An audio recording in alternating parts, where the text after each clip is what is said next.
સુરેન્દ્રનગરમાં કોળી પંથકમાં કોલસાની ખાણમાં થોડા દિવસો પહેલા થયેલા મજૂરોના મોતના મામલાની ગુંજ દિલ્હી સુધી પહોંચી છે. કોંગ્રેસના રાજ્યસભાના સાંસદ શક્તિસિંહ ગોહિલે આ મુદ્દો રાજ્યસભામાં ઉઠાવ્યો. તેમણે કહ્યું કે સુરેન્દ્રનગરમાં અનેક જગ્યાએ ગેરકાયદે ખોદકામ થઈ રહ્યું છે અને થોડા દિવસો પહેલા 3 મજૂરોના મૃત્યુ થયા હતા. આ પહેલા પણ આવા બનાવો બની ચૂક્યા છે. તેમણે આક્ષેપ કર્યો કે આવા કેસમાં પોલીસ મૃતકના પરિવારજનોની ફરિયાદ નથી લેતી કારણ કે ઉપર સુધી હપ્તો પહોંચે છે. તેથી આ મામલે સીબીઆઈ તપાસ અથવા તો જ્યુડિશિયલ ઇન્ક્વાયરીની તેમણે માંગ કરી છે. આ તરફ ખાણમાં ઉતરેલા મજૂરોના મોતની ઘટના બાદ ખાણ ખનીજ વિભાગ પણ સાબદું બન્યું છે.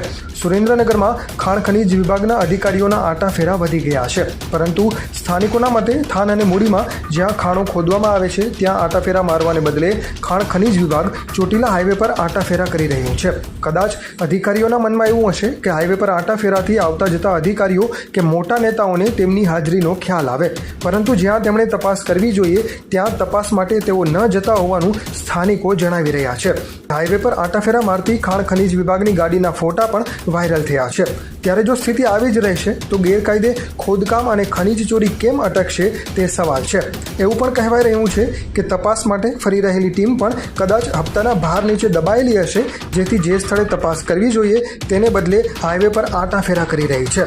લઘુભાઈ દાદલનો અહેવાલ, ચોટીલા.